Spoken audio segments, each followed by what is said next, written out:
जीवन का महामंत्र। गौतम बुद्ध के जीवन की कई ऐसी मोटिवेशनल कहानियां प्रचलित हैं जिनमें श्रेष्ठ जीवन के सूत्र छिपे हैं। जो लोग इन सूत्रों को समझ लेते हैं वे सभी बाधाओं से मुक्त हो सकते हैं। यहाँ जानिए बुद्ध से जुड़ी एक ऐसी कहानी जिसमें उन्होंने बड़ी सरलता से रस्सी का उदाहरण देकर समस्याओं से निपटने का तरीका बताया है।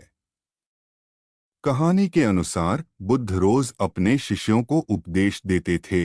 एक दिन सभी शिष्य बुद्ध के उपदेश सुनने के लिए बैठे हुए थे। बुद्ध अभी तक वहां पहुंचे नहीं थे। कुछ देर बाद बुद्ध एक रस्सी लेकर आए। सभी शिष्य बुद्ध के हाथ में रस्सी देखकर सभी शिष्य अचंभित थे। बुद्ध अपनी जगह पर बैठे और उन्होंने रस्सी में एक के बाद एक 3 गांठ बांधी। तथागत ने सभी शिष्यों से रस्सी की ओर इशारा करते हुए पूछा कि क्या ये वही रस्सी है जो 3 गांठ बांधने से पहले थी।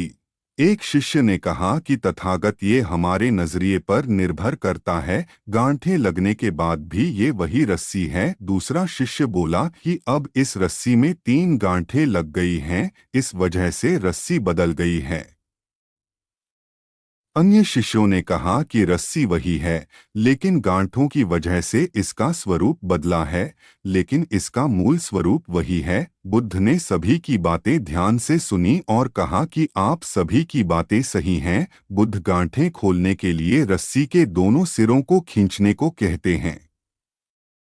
दो शिष्य खींचने लगते हैं। तब बुद्ध ने पूछा कि क्या इस तरह रस्सी की तीनों गांठें खुल जाएंगी। शिष्यों ने कहा कि नहीं, ऐसा करने से तो गांठें और ज्यादा मजबूत हो जाएंगी। बुद्ध ने कहा कि सही बात है, अब बताओ इन गांठों को खोलने के लिए हमें क्या करना होगा। शिष्य बोले कि पहले हमें ये देखना होगा कि ये गांठें लगी कैसे हैं, गांठों को कैसे खोल सकते हैं। जब हमें ये समझ आ जाएगा कि गांठें लगी कैसे हैं तो इन्हें खोलना आसान हो जाएगा।